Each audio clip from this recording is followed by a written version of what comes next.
Okay, I'll give you $50 if I can get my phone back now.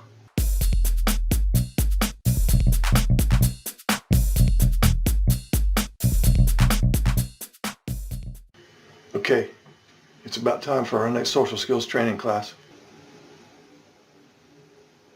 Am I interrupting something? I was just playing this game. I bet you couldn't go 10 minutes without that phone in your hands. What? I said, I bet you can't go 10 minutes without that phone in your hands. Put your money where your mouth is. $25 says you can't go 10 minutes.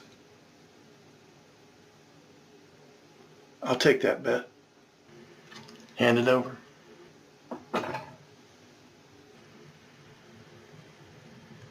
Okay.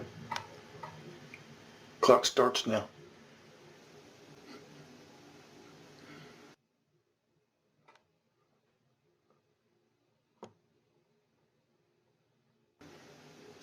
Easy money.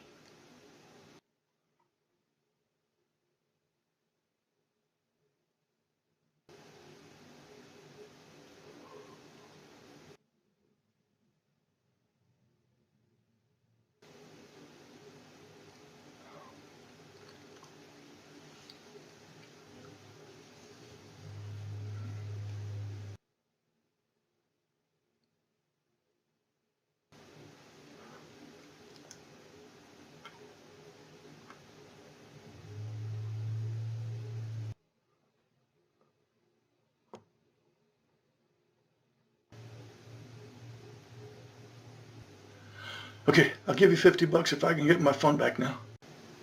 What could you do to display love in that moment? I think what I would do in that case is I'd go to the refrigerator and make me a bologna sandwich. Jesus Christ.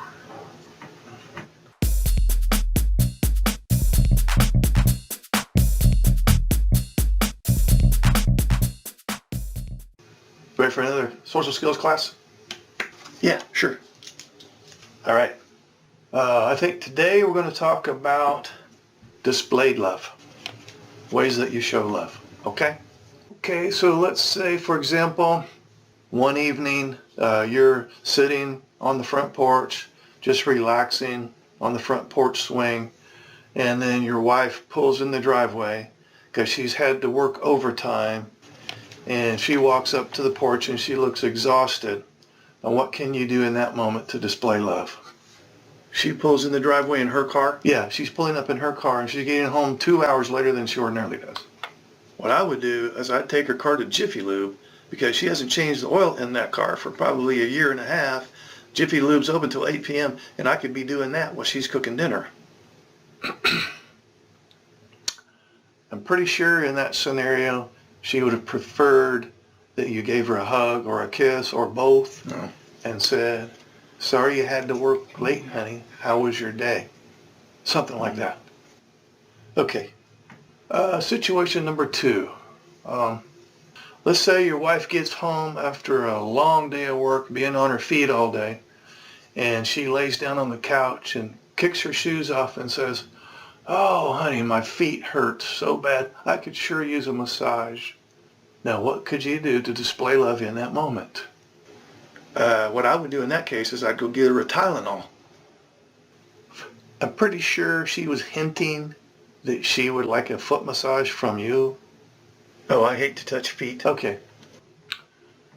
Situation number 3. Let's say your wife gets home after a long day of work and she appears exhausted and she just plops down in the easy chair and goes, "Oh, I am so exhausted. I don't think I have the energy to cook dinner tonight."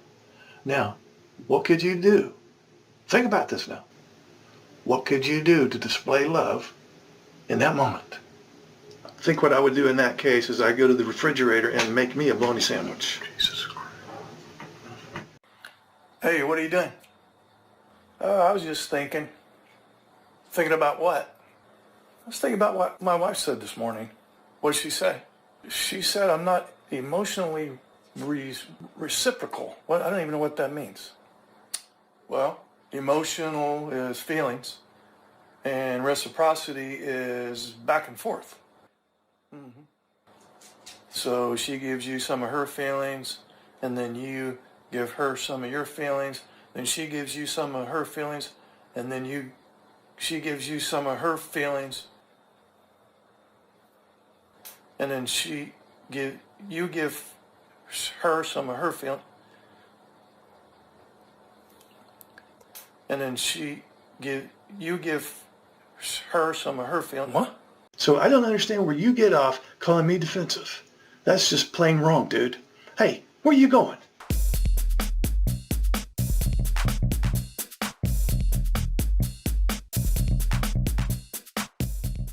Okay, you ready for another social skills training? Yeah. All right. Now, you know you gave me permission to check in with your wife every once in a while, right? Yeah, that's okay. Okay. Well, she said that sometimes you're very defensive. Defensive? Very defensive. Very defensive? No. Maybe she's being defensive. Do you ever think about that? You know, I try to be a nice guy. Sometimes she's defensive, and then I have to be extra nice. So, I mean, where do you get off thinking that she's right and I'm wrong? So you're just going to take her side, that I'm defensive all the time? That's so wrong, man. You're going to accuse me of being defensive? You're kind of doing it now. Doing what? Defensiveness. I'm not being defensive. Where do you get off telling me I'm being defensive? You don't know what's going on behind closed doors. Have you ever witnessed me being defensive? How would you know where I'm defensive or not? I'm never defensive. You know, I try to do the best thing I can do given the circumstances. That's not defensiveness. That's just the logical way to deal with stuff. So I don't understand where you get off calling me defensive. That's just plain wrong, dude. Hey, where are you going? Okay, you ready for another hidden social rules lesson? Yeah. I'm going to take some notes. Okay.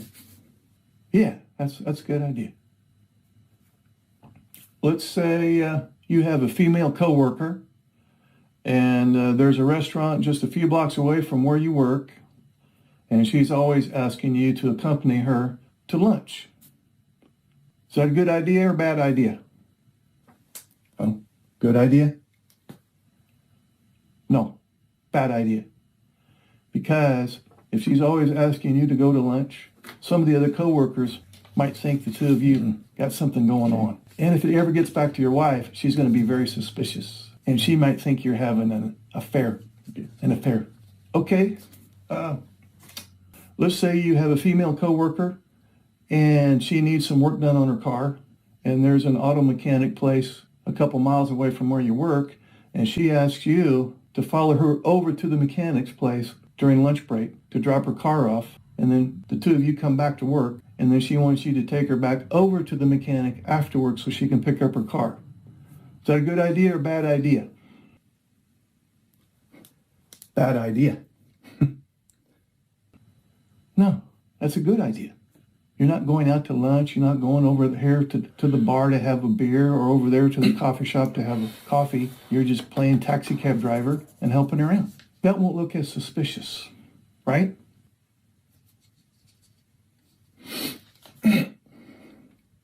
Okay, and let's say your boss is female and she wants you to meet her someplace for lunch so you can discuss business. Is that a good idea or a bad idea? Definitely bad idea. No, it's a good idea because A, she's your boss and you might get fired if you don't show up for the lunch meeting, and B, most employers don't flirt with their employees, so it doesn't look as suspicious. You see the difference, right? You get it, right? So what she would appreciate more than getting a little gift from you would be to be able to spend time with you. You're getting this, right?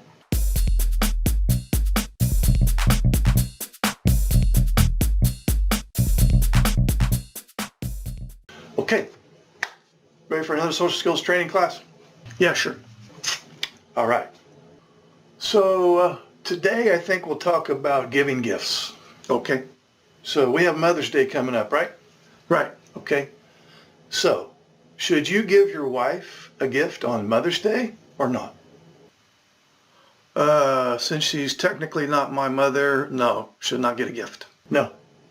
You should give your wife a gift on Mother's Day even though she's technically not your mom, because she is your kid's mom. And plus, the kids are too small to climb into the car and drive to the store. And even if they got to the store, they don't have any money. So you'll also have to buy the kids some gifts so they can give those gifts to your wife. Okay. Now, after that, Father's Day is coming up, right? Right. Okay. So, what kind of gift giving should be done on Father's Day? I should get a gift. It's Father's Day. I'm the dad. No. You should give your wife a gift on Father's Day because she gave birth to those kids. If it wasn't for her, you wouldn't be a father. Plus, one of her love languages is receiving gifts. That just doesn't seem right. What? I said that just doesn't seem right. Just keep writing. Okay. Let's use your wedding anniversary as an example. On your anniversary, what kind of gift giving should be going on there?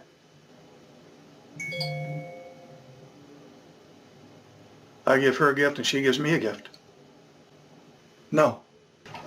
You should be taking her out to eat to someplace fancy because she wants to spend quality time with you. This has to be bigger than just some small gift. So what she would appreciate more than getting a little gift from you would be to be able to spend time with you. You're getting this, right? I'm sorry, what'd you say?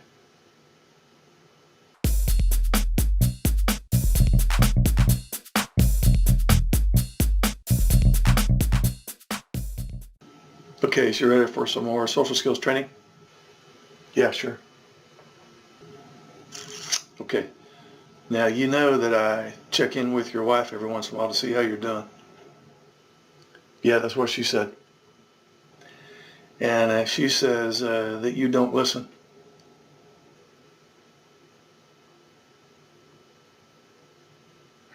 What'd you say? I said, she said that you don't listen. Oh, that's not true. I just listened to her last week.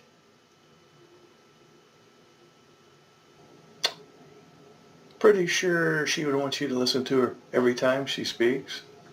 Oh, that's impossible. Why is that? Because she talks all the time, and I'd have to listen all the time.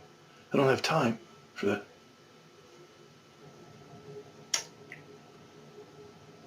I see we've got a lot of work to do yet.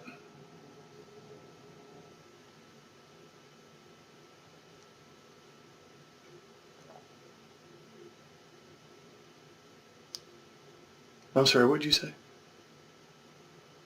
Work so I can make money to go to Disneyland?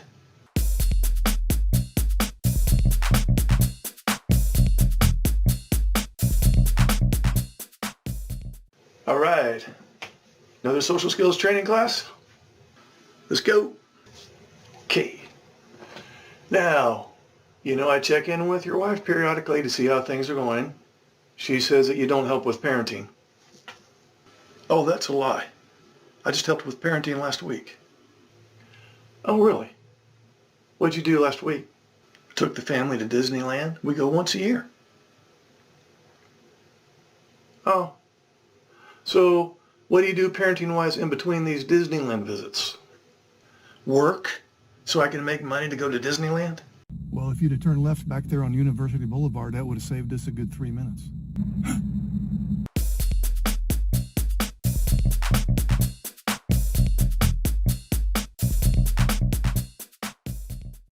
Okay, you want to do another social skills training while we're here? Yeah, sure. Okay.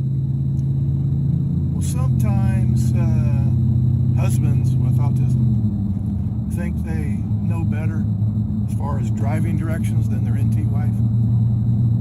So, in the case that your wife is driving and you're sitting over there in the passenger side, you may be tempted sometimes to tell her, you know, oh, you should have turned left back there, you should have turned right back there, or you're taking the long way around, things like that. So, when she's driving, it's best not to be Mr. Einstein thinking that you are like Google Maps or something like that and have the shorter route. And so, hey, I'm sorry to interrupt, but you should have turned left back there. What do you mean I should have turned left back there? Well, if you'd have turned left back there on University Boulevard, that would have saved us a good 3 minutes. You know what's really fascinating is that companies like Nexo, for example, they allow you to use your cryptocurrency as collateral to get a loan in flat money.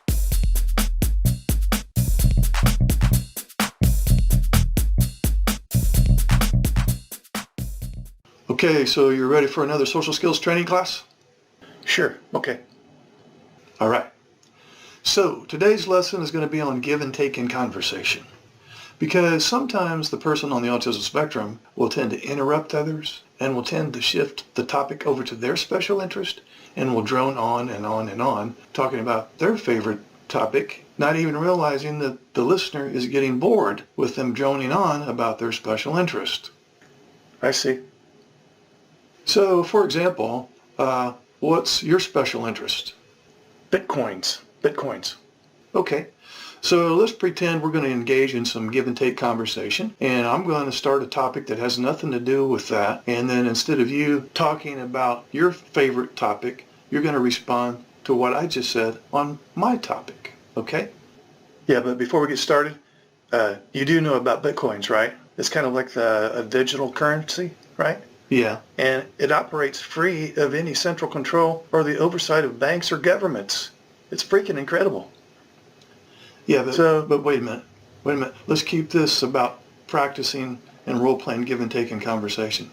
So I'm going to talk about, I'm going to talk about sports, and I'm going to talk a little bit about my favorite team and what they might be capable of doing this year. And then I want you to cryptography. Are you familiar with that at all? And also what's really cool is there's this public ledger that records all Bitcoin transactions, and copies are held on servers all around the world. Fascinating. There's one other thing that you need to know about Bitcoins just in case you want to get involved. They're exchangeable for flat currency by way of cryptocurrency exchanges and can be used to make any purchases from merchants, retailers that will accept them. And if you ever want to invest in it, they say that investors and speculators can make a lot of money from buying and selling Bitcoins. I mean, this could be huge. You know what's really fascinating is that companies like Nexo, for example, they allow you to use your cryptocurrency as collateral to get a loan in flat money, which means that then you could use that to buy real estate. I mean, that's huge, man. Huge. How am I doing so far? Oh, I think you're doing fine.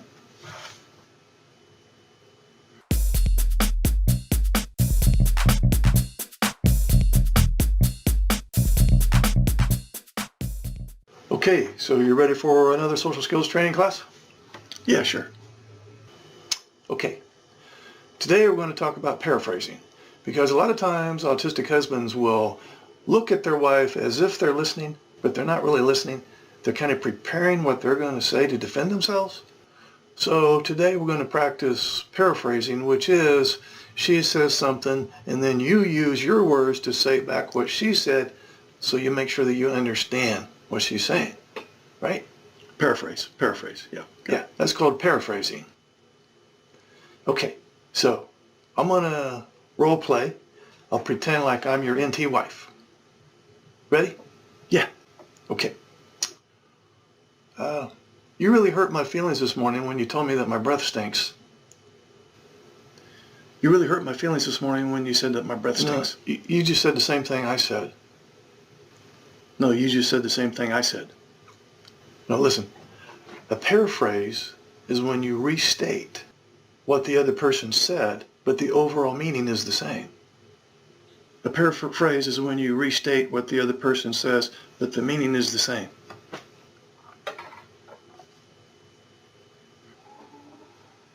Well, how am I doing so far? How am I doing so far? Oh, I think you're doing fine.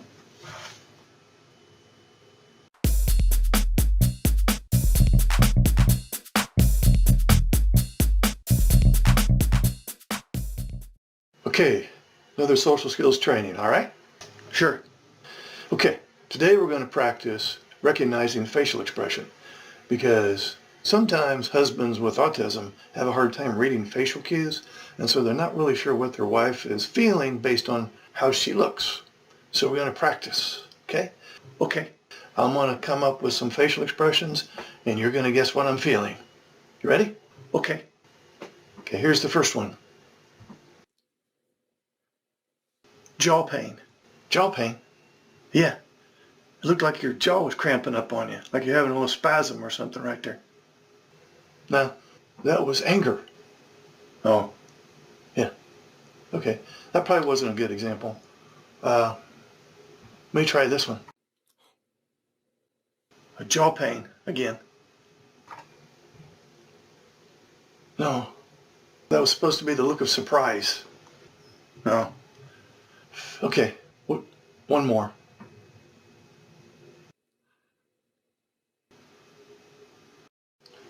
Let me guess, you're going to say jaw pain.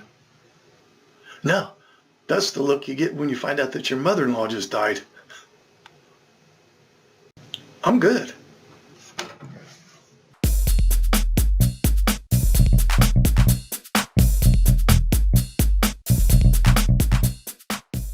Okay, ready for another social skills training class? Yeah. All right. Today we're going to talk about sharing feelings. Okay, sharing feelings. So, we'll just use this moment as the example. How do you feel right now in this moment? I feel fine. Well, technically that's not a feeling. We're shooting for like an emotion. So what kind of emotion are you feeling right now? I feel okay. No, same problem. That's technically not an emotion. So an emotion is how you're feeling emotionally. So how are you feeling emotionally right now?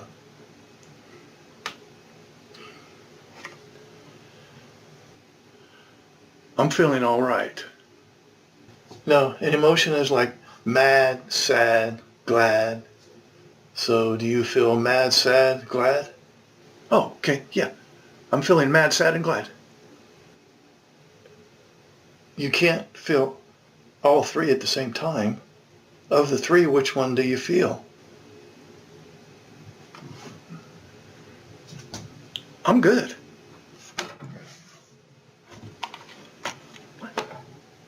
Come here, let me give you a hug.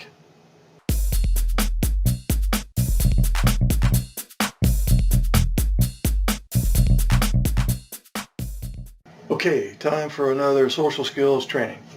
Okay, a lot of times husbands with autism will have a hard time comforting their wives when their wife needs some moral support or whatever. It's called empathy. Empathy, yeah, yeah. So we're going to practice providing some empathy in the form of words of encouragement or whatever. Okay? Okay. So I'm going to come up with an example, and then you're going to tell me what you could say to provide some empathy. All right. Let's say your wife says, honey, I'm feeling really depressed today, and I'm not sure why. Now, what could you say to empathize with that? What I would say is you need to get in there to the refrigerator and get you a big bowl of Rocky Road ice cream, because we had a whole gallon of it. It's sitting in there and going to waste. I'm pretty sure she would want something along the lines of, oh, honey, I'm sorry to hear that. Come here, let me give you a hug. Oh, okay. But is it okay to say that after I go get me a bowl of ice cream? Because I hate to just throw it out. It's about to hit its expiration date. That is correct. Yes.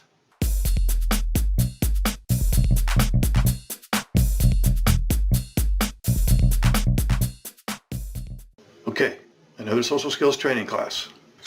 Okay, now in this class we're going to play why this is unacceptable. This is unacceptable? Yeah, why this is unacceptable. I'm going to give you 3 scenarios and you only get 3 strikes. Okay? All right. All right. Scenario number 1. You're eating dinner with the family. Everybody's engaged in conversation about the day's events, and the TV is on over there. So, why is this unacceptable? That's unacceptable because I won't be able to listen to the news with everybody talking. Oh. Okay, that's strike one. Next scenario, you and your wife are walking around the park, and as she is talking to you, you're on your phone. Why is this unacceptable? That's unacceptable because if I'm trying to look at my phone and trying to walk at the same time, I might trip over something. Strike two. Okay, be careful. You only get one more strike. Next scenario, it's Valentine's Day, and you forgot to get your wife a card and some flowers for Valentine's Day. Why is this unacceptable?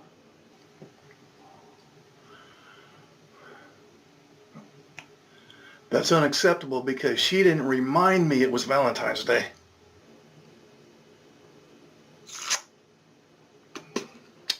That is correct. So you see the difference there? You're getting this, right?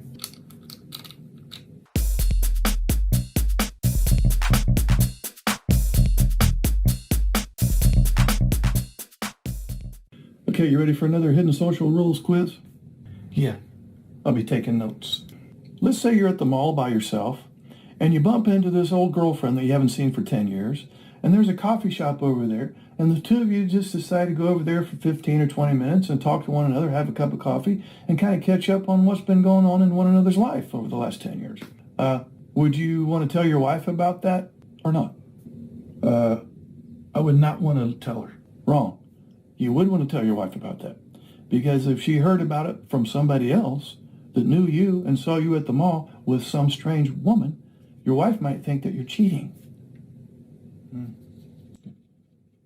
Okay, another example. Let's say that your wife went on a business trip for 2 weeks without you, and when she came back, you noticed that she gained a lot of weight. In fact, you even had the thought, oh my God, her butt's so big. Would you want to tell her that or not? I would want to tell her? No. Sometimes it's better to tell a little white lie than to hurt somebody's feelings. Yeah. Okay. Let's say, for example, you had a little bit of a gambling addiction, but you knew that if you told your wife, it would hurt her feelings. So would you want to tell her or not? Would definitely not want to tell her. No, you would want to tell her. Sometimes it's better to be hurt by the truth than blinded by lies. In this case, lying by omission. And you could say, well, I've been gambling. I did it behind your back. It's wrong. That's not the kind of person I want to be anymore. I can't live like this anymore. Plus, I'm losing money. And if I need to go to Gamblers Anonymous, I will, but I'm done living like that. And I just thought you want to know. So you see the difference there? You're getting this, right? Okay, you wanted to look at a few hidden social rules, right? Learn some social skills? Yeah.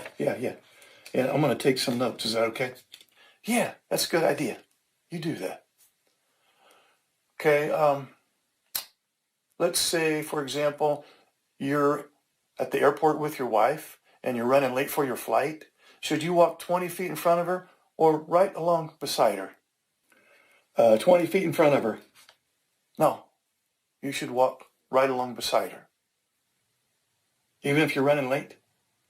Yeah, even if you're running late. Okay, now let's say it's in the middle of the night, 3 a.m. You and your wife hear some suspicious noises at the other end of the house. Both of you get out of bed. Should you walk 20 feet in front of her or right beside her as you're going out to investigate? Right beside her. Now, 20 feet in front of her. Because you're the man of the house and you're supposed to be the protector. Yeah. Okay, another example. Let's say you're walking at the mall with your wife and you just a few minutes ago said something that really upset her. Now she's mad at you. Should you walk 20 feet in front of her or right beside her? 20 feet in front of her. Now, should walk 20 feet behind her.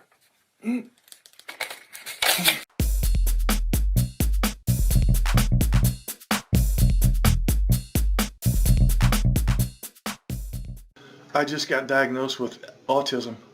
Oh, by who? My wife. Wow. Yeah, I graduated from being a selfish bastard to having a developmental disorder that's described in the Diagnostic and Statistic Manual of Mental Disorders. What? So now when she says, well, you don't help with chores around the house, and you don't help with the kids, and you don't care about my needs, I say, well, I'm very sick. I have a disorder. I don't think that's going to work.